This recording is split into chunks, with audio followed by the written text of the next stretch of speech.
Hello, everyone. Snuggle under your comfiest quilt, shut your eyes, and feel your worries drift away. This evening, we head off to Dreamland. Tonight, we're going to...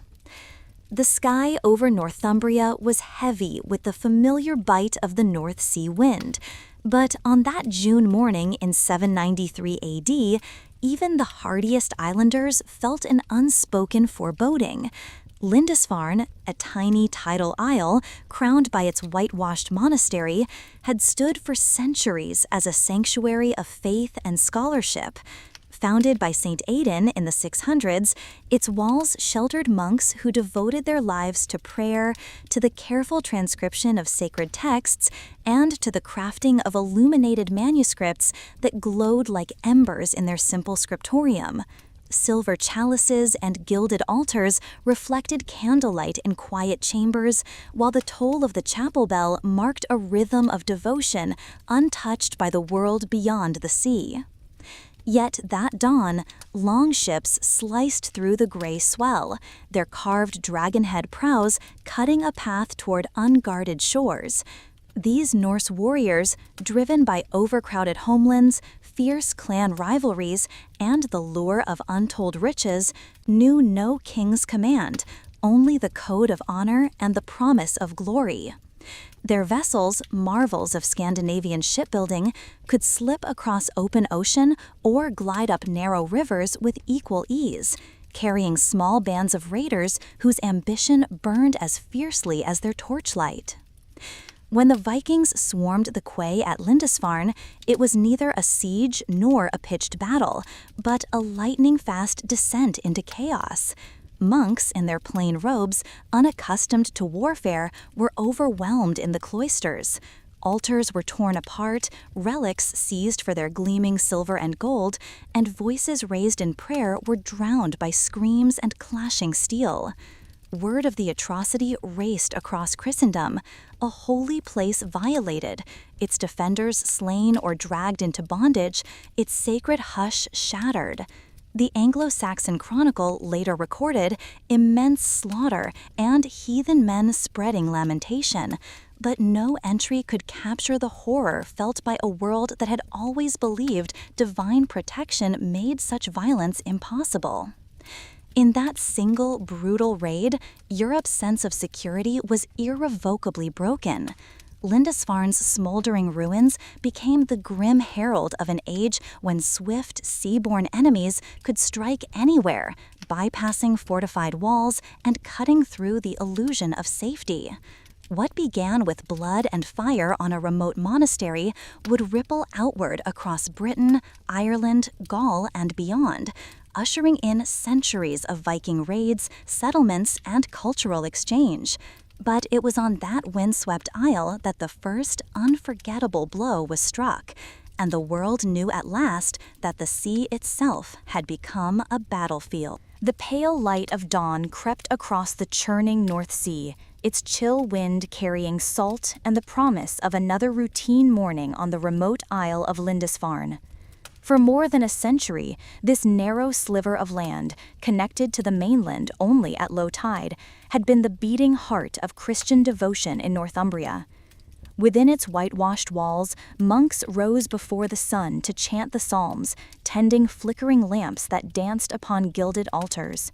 Their days were measured by the call of the cloister bell, the scratch of quills across parchment, and the hushed awe evoked by illuminated manuscripts whose golden letters seemed to glow from some inner light. Here, sheltered from worldly strife, they believed themselves safe beneath the watchful eyes of saints and angels. But on that fateful morning in June 793 AD, the sea carried an unexpected herald. The sleek silhouettes of longships, their carved dragon-head prows cleaving through waves like predators stalking prey. These vessels were works of Norse ingenuity, light enough to beach on unguarded tussocks of sand, strong enough to brave open ocean and winding river alike. Their crews of hardened seafarers were driven by pressures almost unimaginable back home, raging population growth that strained the edges of farmable land, endless feuds that pitted clan against clan, and an insatiable hunger for fame and fortune. To these men, Lindisfarne's studded chalices and gilded crucifixes were not objects of veneration, but trophies awaiting claim. As the longships grounded on the beach, their warriors leapt ashore with axes raised, the echo of metal on wood slicing through the abbey's serene morning air. Monks, still garbed in their undyed robes, emerged blinking into violence they had never envisioned. The abbey's defenseless walls offered no sanctuary against the sudden fury. Towers of prayer gave way to plumes of black smoke as torches were thrust into thatched roofs. The raiders moved with ruthless efficiency, snapping open locked doors, dragging precious relics into the mud, and swinging iron from the cloisters to the choir. Where once candles burned, only embers and shattered stone remained. News of the atrocities swept across Northumbria like wildfire. In distant hamlets, shepherds paused at the crossroads, mouths agape at tales of heathen men slaughtering God's servants, looting altars, and dragging monks into chains. The Anglo-Saxon Chronicle, our starkest written witness, spoke of immense slaughter and heathen men spreading lamentation. But words could not convey the profound shock felt by a continent that had long equated the sea with trade, travel, and pilgrim's passage. Never before had an enemy arrived in such numbers, so swiftly, and with such disregard for any laws of war or divine protection. The violence at Lindisfarne did more than desecrate a holy place. It tore a hole in the very fabric of early medieval Europe's worldview. Coastal settlements, once complacent behind their simple wooden palisades, now scrambled to erect stone watchtowers and chain booms across tidal inlets. Monasteries transformed their welcoming cloisters into fortified compounds, stocking grain and reinforcing doors. Kings who had paid scant attention to seaborne threats suddenly dispatched levies to guard marshy estuaries. The concept of an undefended sanctuary vanished overnight, replaced by fear-laden sentinels scanning every horizon for the telltale prows of a Norse longship. Yet, paradoxically, this single act of destruction became the spark for a broader transformation. Over the years that followed, many Vikings abandoned their raiding axes to take up the plow, settling in parts of the British Isles, Gaul, and beyond. Trading posts blossomed where once only the clang of alarm bells had echoed. Norse and Anglo-Saxon cultures intertwined, blendings of language, law, and craftsmanship that would shape Europe for centuries. Even the Lindisfarne Gospels, an astonishing masterpiece of Celtic and insular artistry, survived, its pages a testament to resilience amid ruin. Standing today on the windswept ruins of Lindisfarne, one can almost hear the distant clash of steel and the anguished cry of monks who saw their world consumed by flame. The tide still laps gently at the shore, and pilgrims continue to wander the grassy expanses where the first Viking raid unfolded.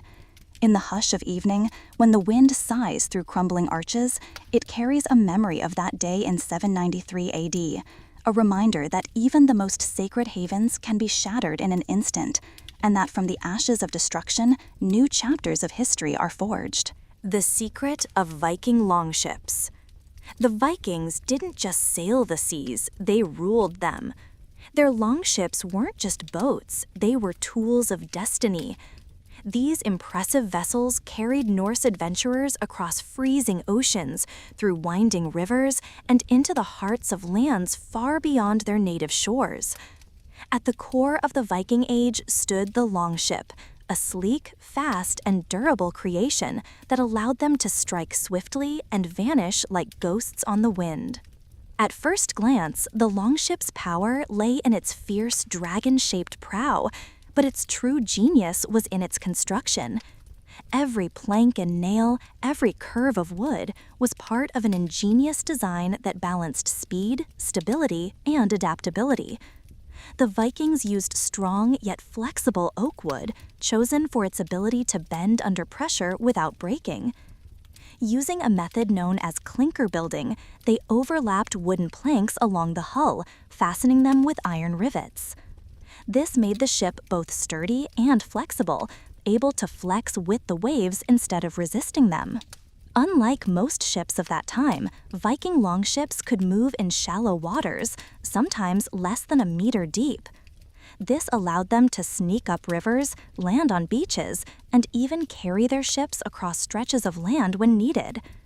This meant no village, monastery, or fortress near water was truly safe.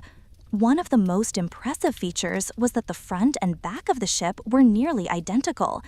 This meant the vessel didn't need to turn around to change direction, an advantage when escaping down narrow fjords or rivers.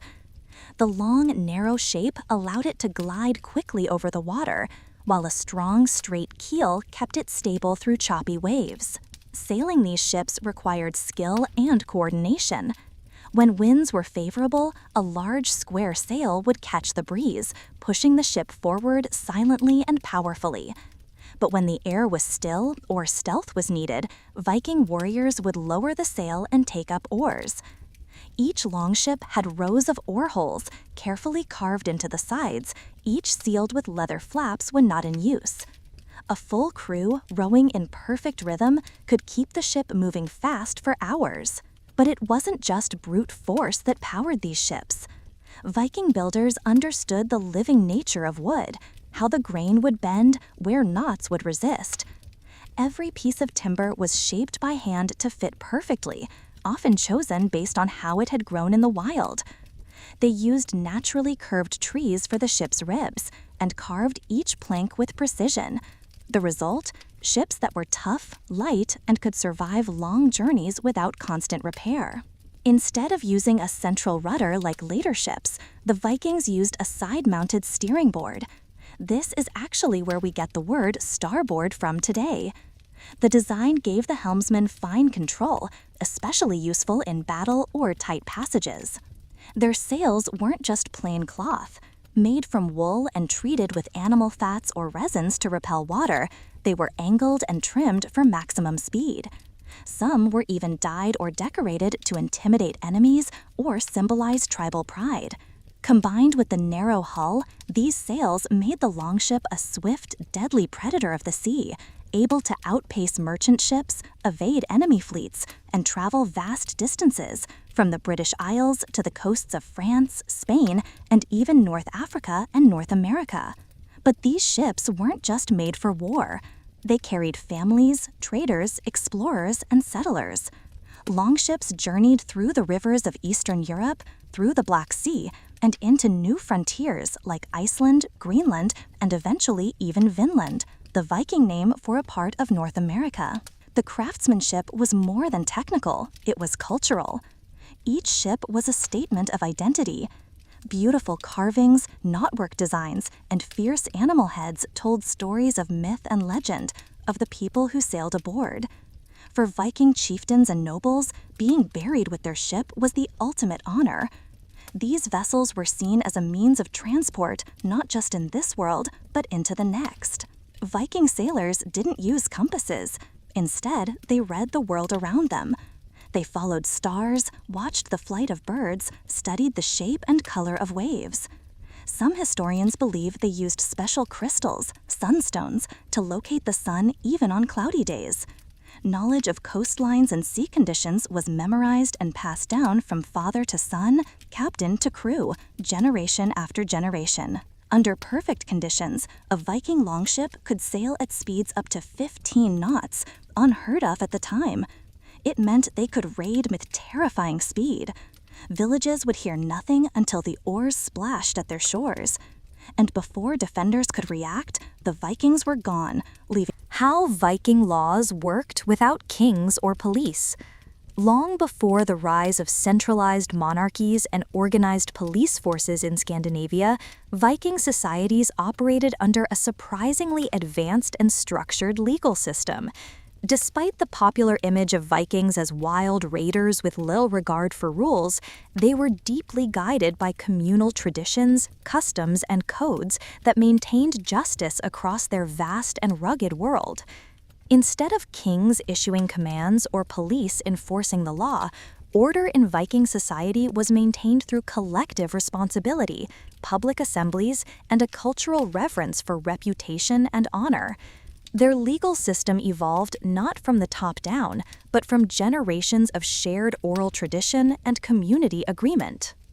At the center of Viking law stood the Thing, a public assembly where free men gathered to resolve disputes, make laws, and deliver judgments. These assemblies ranged from small local gatherings to large regional ones, and they were open to all free men, with respected elders and law speakers holding notable influence. A law speaker, or lagsugumadr, was not a judge in the modern sense, but a living memory of the law. He would recite laws and precedents from memory, ensuring continuity and fairness without the use of written codes or violent enforcement. In the absence of police, justice was enforced by social pressure, kinship obligations, and the threat of retaliation.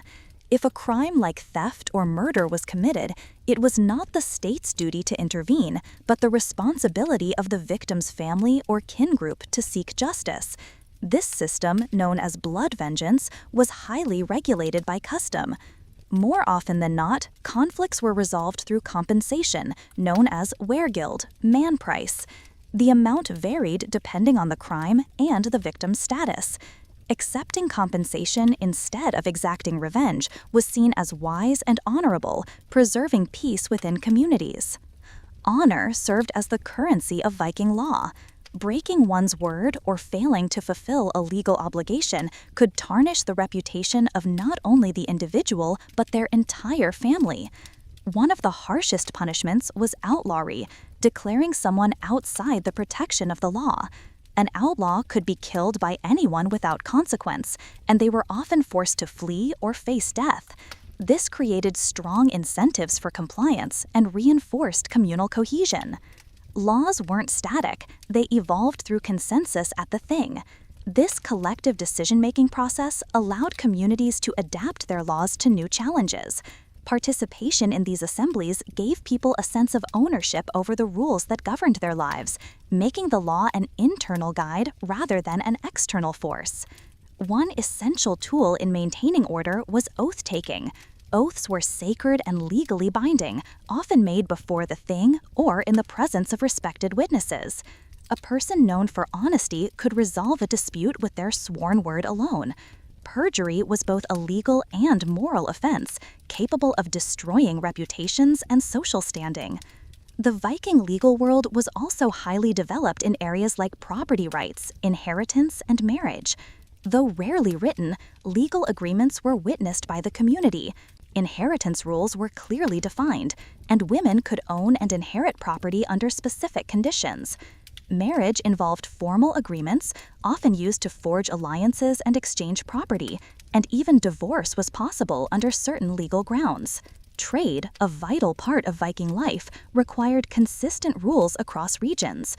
Commercial disputes were settled under the same legal systems that governed personal conduct, emphasizing fairness and compensation. Because Vikings traded as far as Byzantium and the Islamic world, a reputation for fairness and honesty was essential to maintaining long-distance economic relationships. While Viking laws varied across places like Norway, Denmark, and Iceland, they shared core values: communal consensus, oral tradition, and the prioritization of restitution over punishment. In Iceland, the Althing, founded in the 10th century, became one of the oldest parliamentary bodies in the world. It not only served legal purposes, but also provided a space for shaping national policy.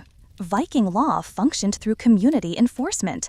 Parents passed down stories of justice, honor, and social consequences, embedding the law in daily life. Participation was not optional. Everyone had a role to play. People witnessed proceedings, remembered rulings, and enforced outcomes. Escalating conflicts could be brought to higher assemblies, reducing violence and preventing societal breakdown. Religion, too, was integrated into legal life. The spread of Christianity didn't erase the older customs. Instead, new religious norms were blended into existing legal frameworks, and priests were subject to the same laws as chieftains. Ultimately, fact or Norse myth. In the misty realms of Norse legend, among sagas sung beside hearth fires and etched into the bones of Viking law, the Shield Maiden stands as one of the most compelling and debated figures in Viking lore. These women, clad in armor and wielding blades, are portrayed in countless tales as fierce warriors who fought beside men, not behind them. But were shield maidens real participants in Viking warfare, or poetic inventions designed to inspire awe? As with much of history shaped by both fact and folklore, the truth lies somewhere between evidence and imagination, between what was and what was believed. The Norse world blended brutal realism with boundless myth.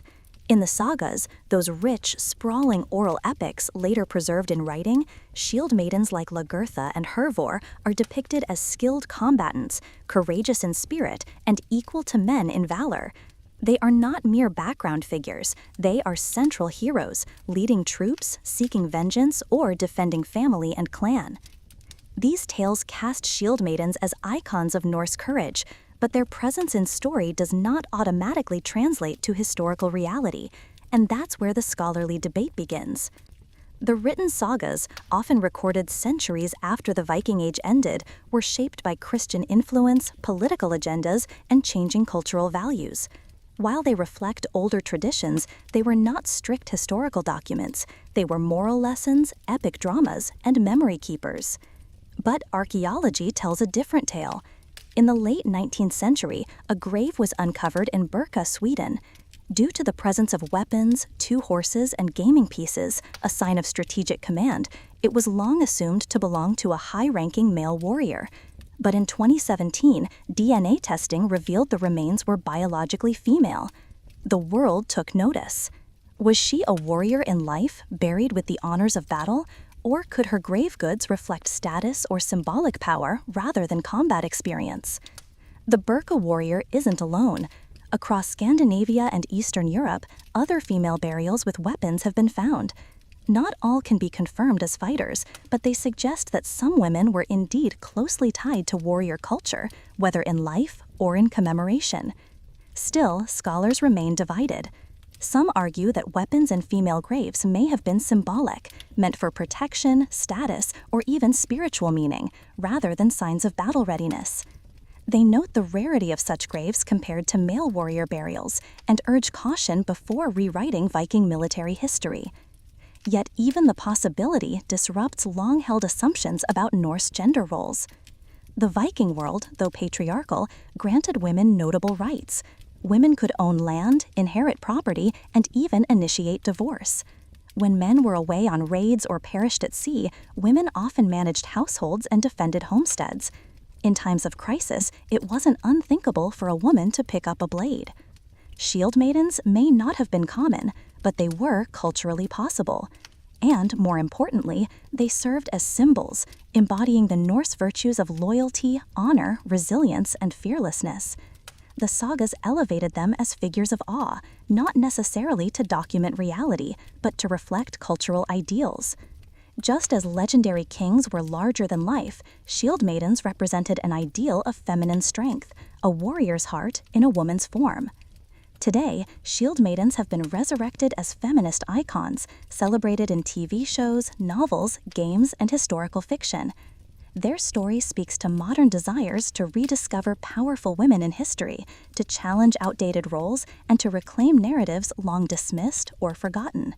But perhaps the most powerful thing about the shield maiden is not whether she fought, but that her story endured. As historical research deepens, and as DNA testing and grave analysis continue, we may one day uncover more evidence to clarify her role. But even if she remains partly shrouded in myth, the shield maiden remains more than a relic of the past. She is a mirror reflecting what each generation values and fears, honors and questions. For the Vikings, she stood for courage unbound by gender. For us, she represents the ongoing quest to understand history not just through facts, but through the power of belief. Whether she stood shoulder to shoulder in battle or only in the sagas told by firelight, she mattered, because in Norse culture, stories had weight, and those remembered lived on. The shield maiden, real or imagined, still stirs something fierce and ancient in us. A woman lifting a shield to fight beside her kin, a symbol of defiance, of honor, of untamed possibility. And as long as we tell her story, she will never fade into the mists of time. The slave economy. When we think of the Vikings, the imagination often drifts to their fierce raids, seafaring conquests, and dragon-headed longships slicing through the cold waters of the north. Tales of bravery and exploration dominate popular narratives, painting them as bold adventurers of the medieval world. However, beneath the legends and sagas lies a more sobering reality, one often omitted from popular retellings. The Vikings built their wealth not just through plunder and trade, but through the systematic capture, sale, and exploitation of enslaved people.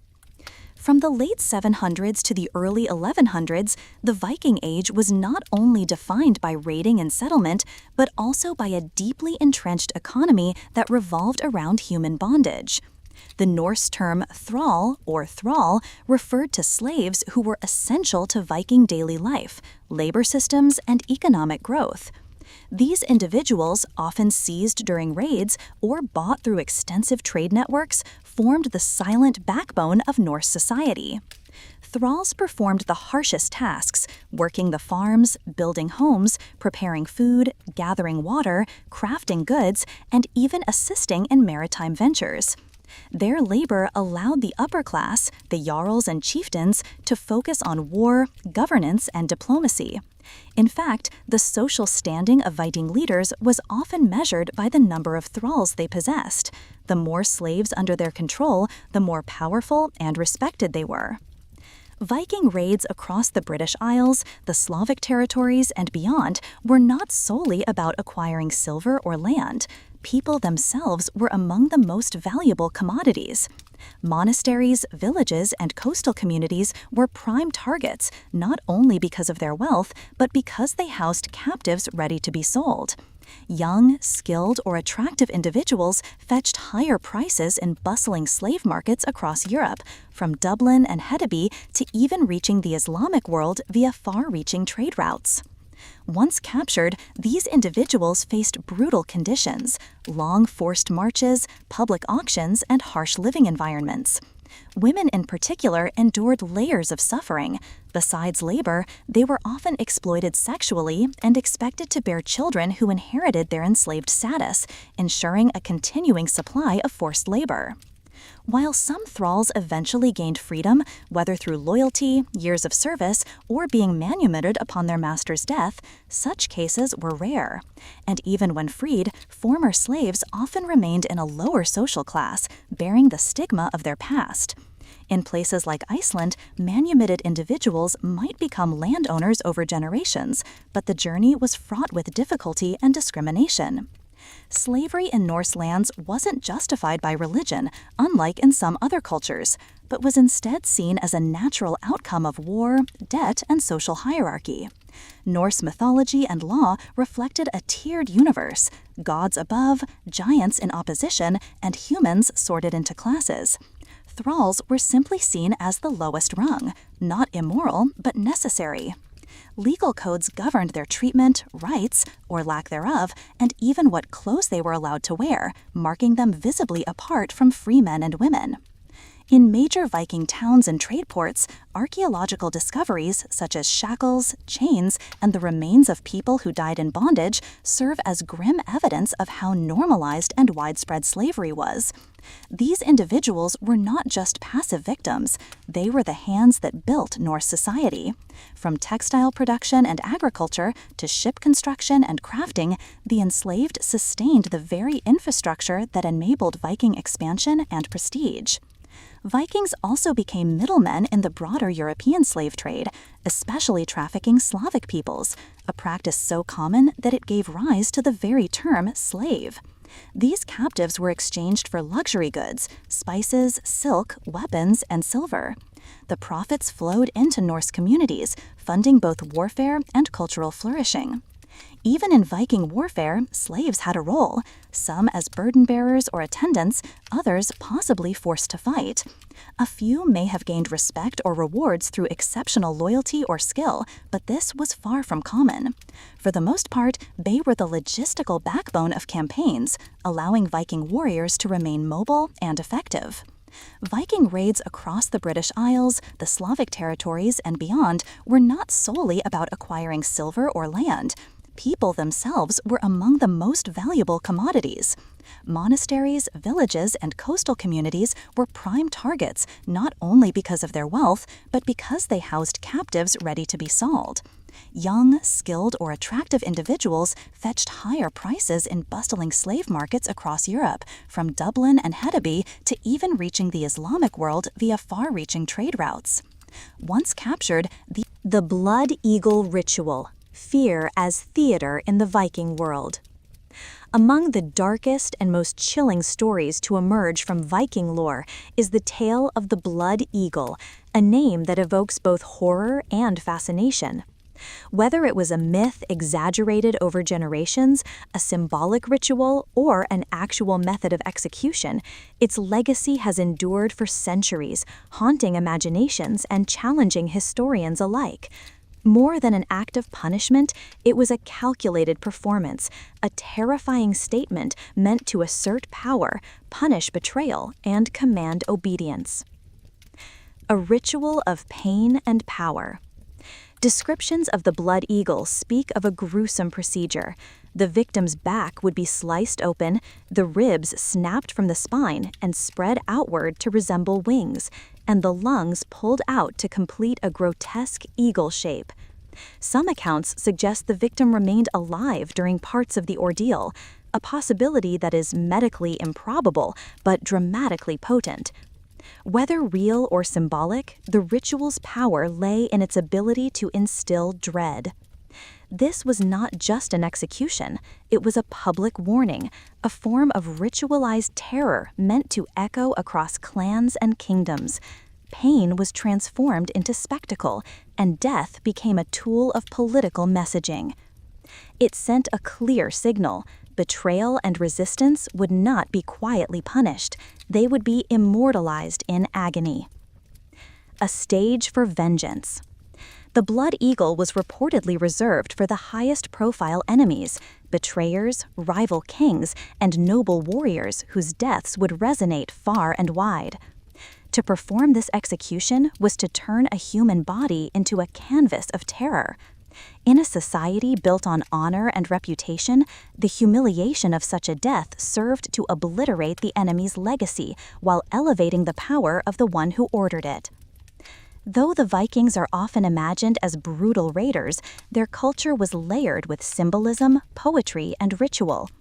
If such an execution was ever carried out, it was not an act of blind rage, it was orchestrated terror, designed to burn its image into the minds of all who witnessed or heard of it. Myth or reality.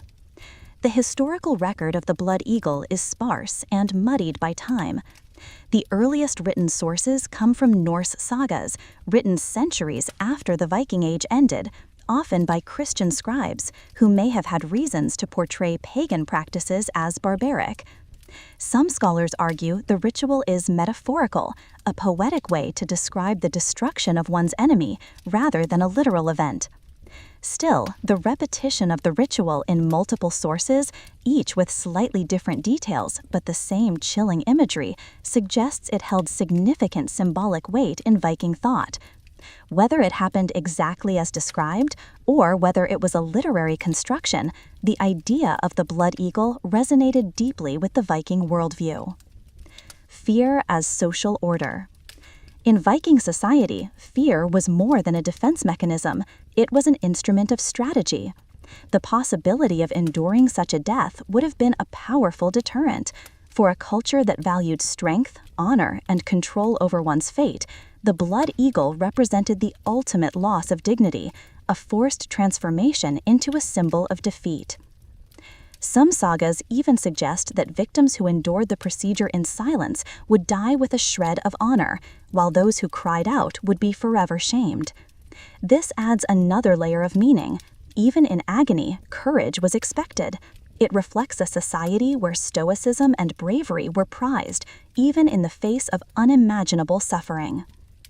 A global pattern of power through violence. The use of extreme violence as public spectacle is not unique to Viking culture. Throughout history, empires have used executions as displays of strength, from Roman crucifixions to Eastern impalements. What sets the blood eagle apart is its mythic, almost artistic cruelty. It wasn't just a method of death, it was performance, propaganda, and punishment fused into one. Today, we see echoes of this concept in modern power structures through psychological manipulation, propaganda, or spectacle-driven punishment. The tools have changed, the aim remains: to shape perception through fear. Why the blood eagle still haunts us? So why does this ancient tale still grip our imaginations? Perhaps because it taps into something primal. It's not just about the gore, it's about the message, the ritual, the transformation of pain into a symbol. It blurs the line between justice and horror, reminding us how civilizations, past and present, often build their legacies on shadowed foundations. Even if the The Siege of Paris, 845 AD, when the Northmen stormed the west. In the spring of 845, dark sails appeared on the horizon of the River Seine. These were not ordinary traders or fishermen. They were warriors from the north, Vikings, led by a figure both feared and revered in saga and history, Ragnar Lodbrok. Though his story is draped in layers of myth, Ragnar's actions during this campaign would leave a permanent mark on the Frankish world. This was more than a mere raid, it was a declaration. The Carolingian Empire, once unified under Charlemagne, had begun to fracture. Charles the Bald, now king of West Francia, inherited a weakened realm strained by civil unrest and poorly defended borders. By the time Ragnar's fleet of 120 longships surged up the Seine, few were prepared for the scale of devastation that was about to unfold. Villages and towns along the river's edge fell quickly. The North warriors moved with terrifying speed and coordination, looting, burning, and capturing as they advanced. Fear spread like wildfire, paralyzing resistance before the Vikings even reached their main target, Paris. At the time, Paris was a fortified settlement on the Ile de la Cité, far smaller than the sprawling capital it would become. Yet its symbolic value was immense. It was a center of royal power, religious influence, and cultural identity. To capture Paris was to wound the heart of Francia. Ragnar, ever a tactician as much as a warlord, understood this. The siege wasn't just a strategic move, it was psychological warfare. The Viking assault broke through Paris's modest defenses. The city's churches were sacked, its relics stolen, and its people either killed or taken hostage. Fires rose above the skyline as the Norsemen claimed their prize. Among the most disturbing accounts is one where Ragnar reportedly ordered the execution of Christian captives in mockery of their faith, a brutal statement meant to unnerve and dominate. While modern scholars debate the accuracy of these claims, what's certain is that Ragnar wielded fear like a blade. His campaign was as much about reputation as it was about riches. Realizing his forces could not withstand the siege, Charles the Bald made a desperate but strategic decision. He paid Ragnar off. A ransom of 7,000 livres of silver, a staggering amount, was handed over in exchange for peace. Ragnar accepted. His longships, heavy with treasure and captives, sailed back down the Seine. But the damage was done, not just to the city, but to the image of Frankish invulnerability. The legacy of the 845 siege was immense. Ragnar's victory shattered the illusion that European kingdoms were safe from northern invaders. It inspired generations of Viking leaders who would return to raid, settle, and eventually rule parts of Europe. Paris itself would face more sieges in the years to come, each echoing Ragnar's devastating example. Ragnar's own fate remains mysterious.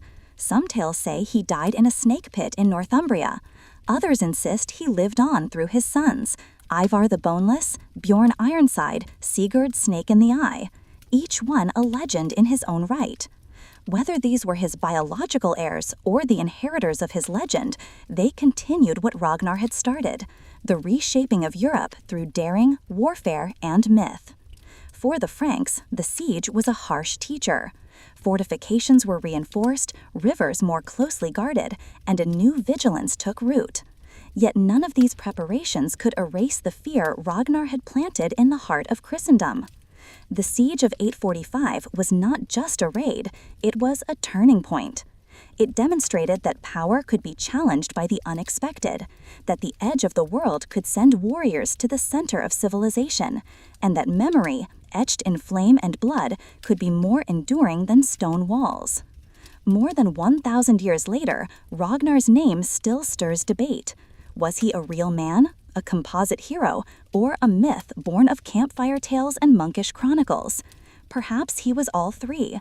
But what remains undisputed is the lasting effect of that spring in 845, when the North unleashed their fury on Paris, and nothing was ever quite the same again. Viking settlements in Greenland and Vinland, a forgotten chapter of exploration. Among the most daring tales of early exploration lies the journey of the Norsemen, sailors from Scandinavia who braved the brutal North Atlantic to settle in Greenland and briefly reach the shores of North America. Long before Columbus ever sailed west, these seafaring people pushed the boundaries of the known world, driven by a blend of necessity, ambition, and unquenchable curiosity. Their western journey began with Greenland, a land whose name was more hopeful than accurate. Around 985 CE, Eric the Red, an Icelandic exile banished for blood feuds, sailed into the unknown after hearing rumors of distant land. What he found was a rugged coast lined with fjords and ice. To entice others, he named the land Greenland, a clever marketing tactic more than a geographic description. His gambit worked. Dozens of families followed, bringing livestock, tools, and Norse customs. They established two main settlements, known today as the Eastern and Western settlements, along Greenland's southwestern coast. Despite the harsh climate and short growing seasons, they built communities that endured for centuries. These settlers raised animals, fished, hunted, and maintained ties with Europe and nearby Inuit populations through trade and, at times, conflict. Greenland, however, was just a waypoint. Norse sagas speak of lands even farther west, Helleland, Markland, and Vinland, with Vinland described as a bountiful region filled with wild grapes, forests, and plentiful game. Around the year 1000, Leif Erikson, son of Eric the Red, is believed to have led an expedition beyond Greenland, landing on the shores of what is now thought to be Newfoundland in modern-day Canada. The stories, told in the Saga of the Greenlanders and the Saga of Eric the Red, describe several sites. Helleland, likely Baffin Island, a land of flat stones. Markland, probably Labrador, dense with forests. Vinland, warm and fertile, possibly near the Gulf of St. Lawrence or Newfoundland. The most tangible evidence of Norse presence in North America is found at Land's O Meadows, a UNESCO World Heritage Site discovered in the 1960s. Here, archaeologists unearthed the remains of sod houses, ironworking tools, and boat repair pits, all unmistakably Norse. The site reveals that the Vikings had indeed reached the continent nearly 500 years before other Europeans. Yet, their stay was short-lived. Why the Norse left Vinland remains uncertain. Some believe clashes with indigenous groups, referred to as skrælings in Norse texts, made permanent settlement untenable. Others cite the long and perilous supply lines back to Greenland and Iceland, harsh winters, or a lack of sustained support from their homelands. Greenland itself was struggling to survive, and the added burden of maintaining distant outposts may have been too much. Despite this, Vinland remains a monumental achievement. Sailing without maps, using only the sun, stars, and deep ocean knowledge, Viking longships crossed some of the world's roughest seas. Their vessels were not just tools of war, but feats of nautical engineering, fast, flexible, and strong enough to traverse open waters. Back in Greenland, the Norse settlements endured for about 400 years, though they gradually declined. As Europe moved into the late Middle Ages, Greenland became increasingly isolated. The Little Ice Age, a period of global cooling, shortened growing seasons and made survival even harder. Trade routes weakened, and the settlers eventually vanished, either absorbed into local Inuit populations or perished due to famine and cold. By the 15th century, nothing remained but ruins and fading memories. But their story lived on. The Norse sagas, though recorded centuries later, preserved the spirit of these voyages. Blending fact with folklore, they described lands across the ocean and daring souls who tried to make a life there. Passed down through generations, these tales shaped a cultural memory of maritime courage and ambition. Today, the legacy of Viking exploration continues to inspire. Modern science and archaeology, from carbon dating to satellite imaging, reveal more about their journeys with each new discovery. Tools, textiles, and soil samples hint that Norse contact with North America may have been more frequent and widespread than once believed. Some researchers suggest Vinland went not a single location, but rather a network of seasonal camps used over multiple voyages. In a time when maps ended at the sea's edge, the Norse dared to go farther. Their brief presence in North America stands not as a failure, but a testament to human determination. They sought not only conquest, but understanding, and in their wake they left a legacy of exploration that predated the so-called Age of Discovery by centuries. Their story is a powerful reminder that history often hides its boldest chapters in the margins, where sagas meet soil. Harald Bluetooth and the birth of a unified Denmark. The spirit of Viking exploration never truly vanished, but perhaps its most enduring legacy wasn't carved into the waves by longships, but into the very foundations of a nation. One man, Harald Bluetooth Gormson, emerged during the twilight of the Viking Age to unify Denmark and transform it from a scattered land of feuding clans into a centralized kingdom with a shared identity. His story is one of vision, diplomacy, and legacy, etched into stone and remembered, surprisingly, even in modern technology. Born to King Gorm the Old and Queen Thyra in the early 10th century, Harald inherited a Denmark fractured by internal rivalries. Though the Norse were feared across Europe for their raids and maritime prowess, their homelands were often politically unstable. Harald ascended the throne following his father's death and quickly set about consolidating power, not merely through conquest, but through negotiation, administration, and cultural transformation. One of Harald's most lasting contributions was his unification of Denmark. Rather than ruling over a loose collection of tribal territories, Harald pursued the creation of a true kingdom, marked by common laws, fortified borders, and a stronger central authority. This shift required more than military might. It demanded strategic planning, symbolic gestures, and an awareness of the tides of change sweeping through Europe. Central to Harald's reign was his embrace of Christianity. Though Norse rulers before him had flirted with the new faith, often to secure political alliances, Harald's conversion was deliberate and defining. The growing influence of Christian Europe, particularly the Holy Roman Empire, meant that adopting the new religion could offer both legitimacy and protection. Harald was baptized, and under his rule, Denmark saw the construction of its first churches and the spread of Christian customs, all while still honoring the country's deep-rooted Norse heritage. What makes Harald's approach remarkable was his effort to blend old traditions with new beliefs. He didn't seek to erase the pagan past, but instead wove it into a broader national narrative. His most iconic legacy, the Jelling Stones, reflect this synthesis. These monumental runestones, raised in honor of his parents and his achievements, proclaim not only the unification of Denmark and the adoption of Christianity, but also a proud continuation of Norse artistry and storytelling. The stones stood as public declarations, part history, part propaganda, and part bridge between worlds. Harald also revolutionized Denmark's military and administrative infrastructure. He ordered the construction of ring fortresses, perfectly circular military compounds with precise engineering, radial roads, and fortified ramparts. These forts weren't merely defensive strongholds. They were symbols of state power and organizational ability, evidence of a ruler thinking beyond warfare to governance. However, Harald's later years were marked by turbulence. His attempts to expand influence into Norway stirred resistance, and tensions within his own household grew. The greatest challenge came from his son, Sweyn Forkbeard, who rebelled against his father in what many believe was a clash over faith, leadership, or generational ambition. Sweyn's revolt led to Harald's eventual downfall. Wounded in battle, the once mighty king died around 986, likely in exile. Yet Harald Bluetooth's death did not erase his accomplishments. He had laid the groundwork for a Danish state that would endure long after his reign.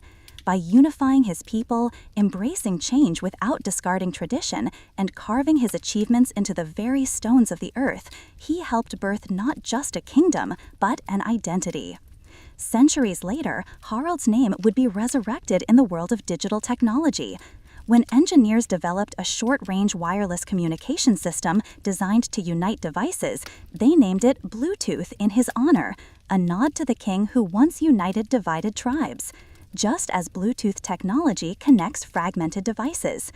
Even the Bluetooth logo, a fusion of the Norse runes for H and B, pays tribute to Harald's legacy of connection. Harald Bluetooth's story is more than a tale of a medieval king. It is a reminder that real power lies not just in conquest, but in connection. He ruled with both sword and symbol, guided his people through a time of dramatic transformation, and left behind more than just monuments. He left behind a nation.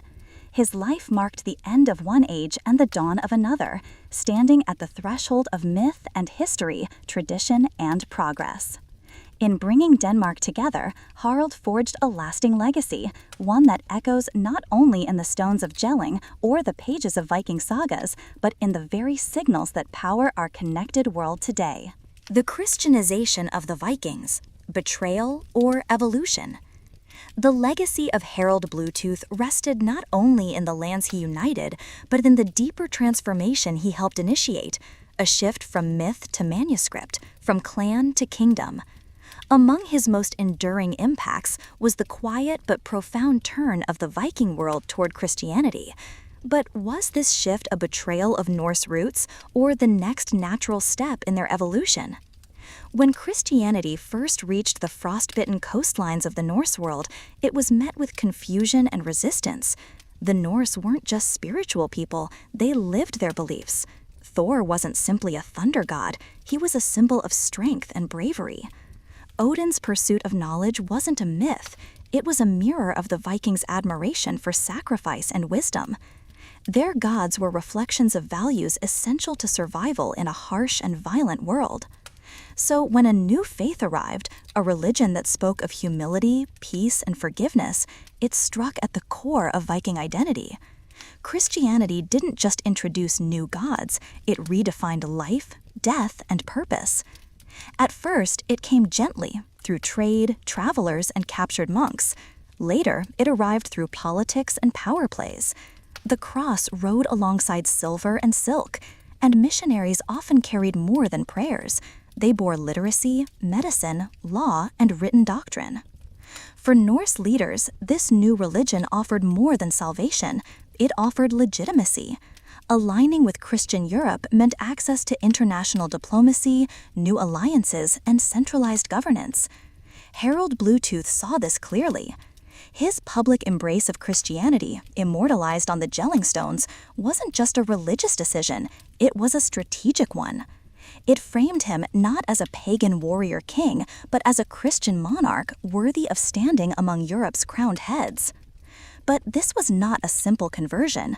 The transition stirred inner conflict. For many, adopting the cross meant distancing themselves from the gods of their ancestors. Burial rites changed. Temples were replaced by churches. Symbols of hammers and runes gave way to crucifixes and Latin texts. Elders watched sacred groves fall and holy springs renamed. But Christianity in the north didn't erase the old beliefs, it absorbed them. In Iceland, for instance, Christianity became the official religion in 1000 AD through negotiation, not bloodshed. The parliament allowed private pagan worship to continue. This compromise preserved social harmony and showed that Christianity in the Viking world wasn't about conquest, it was about adaptation. Old sagas continued to be told, runes were carved, festivals were renamed but not forgotten. Yule became Christmas, and the spring fertility rites found a new face in Easter. The stories of gods and monsters didn't vanish. They were retold, reinterpreted, sometimes even infused with Christian themes. Missionaries like Ansgar endured great risks to bring the gospel north, planting seeds that would take generations to bloom. They brought literacy, schools, and scriptoria. Oral traditions once passed from skald to skald were now preserved in vellum and ink. In a land where memory was sacred, this shift from voice to parchment allowed the Viking story to stretch far beyond the lifespan of a single bard. Christianity also reshaped values, not by destroying Norse virtues, but by adding new ones. Courage remained vital, but mercy gained value. Honor was still prized, but so was redemption. Even the idea of sainthood appealed to a warrior soul. Martyrdom mirrored sacrifice, and the kingdom of heaven resembled a promised afterlife for the valiant. Of course, resistance persisted. Pagan uprisings flared well into the 11th century. Some clung fiercely to the old gods, but eventually the old ways became part of folklore, and the new ways redefined law, kingship, and identity. Justice shifted from vengeance to penance. Kings no longer ruled solely by the sword, they ruled by divine right. And common people, once dependent on ancestral favor, now found comfort in confession and the promise of grace. Even as churches rose and monks preached, the land remembered.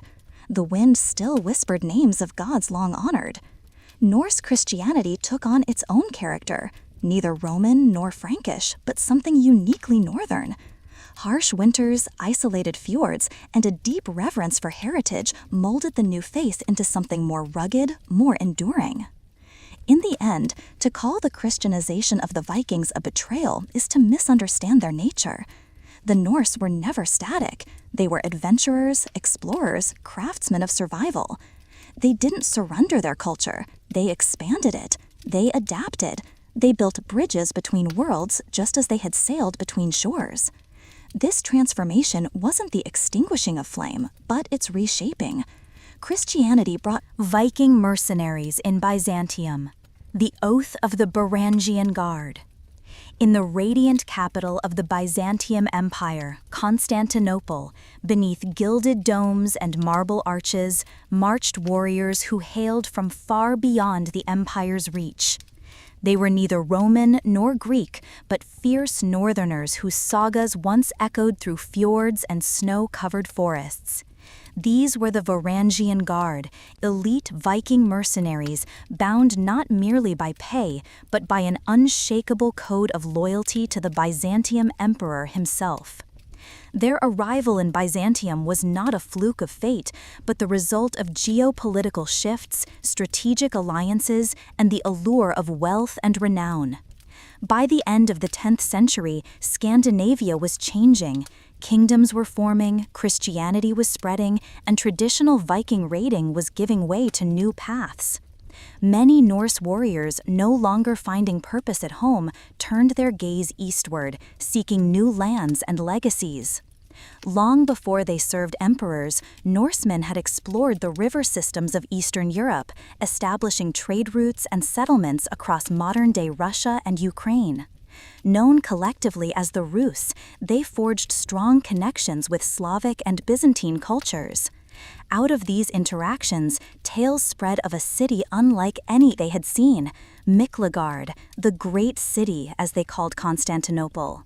The turning point came during the reign of Emperor Basil II, who, faced with rebellions and unrest, needed dependable soldiers immune to local political entanglements.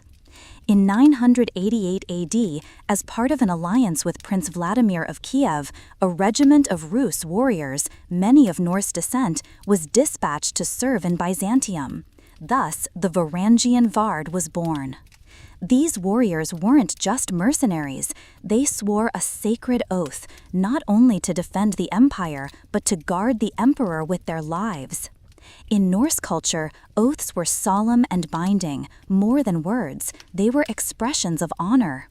A Varangian's loyalty was not transactional, it was a matter of identity.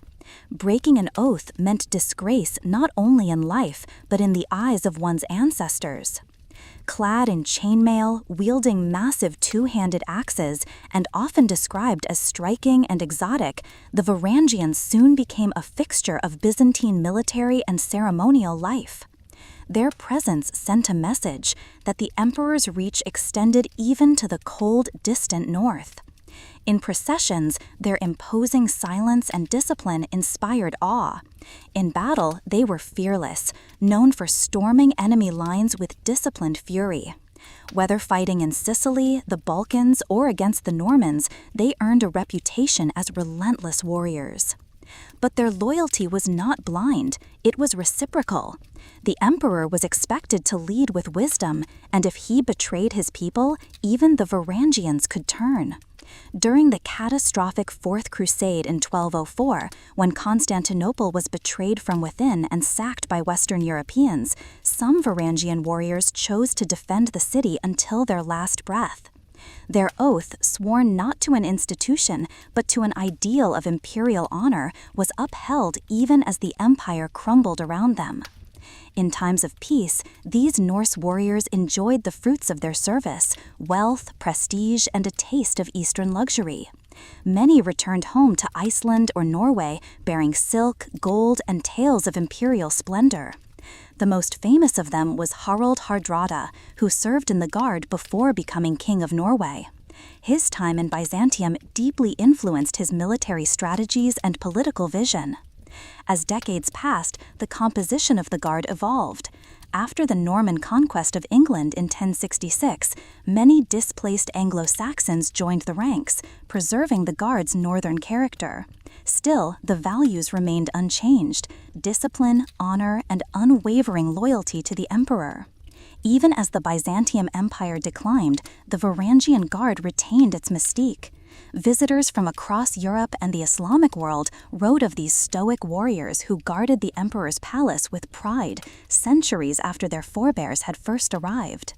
They were not just soldiers, they were symbols of a world where honor still held sway over ambition.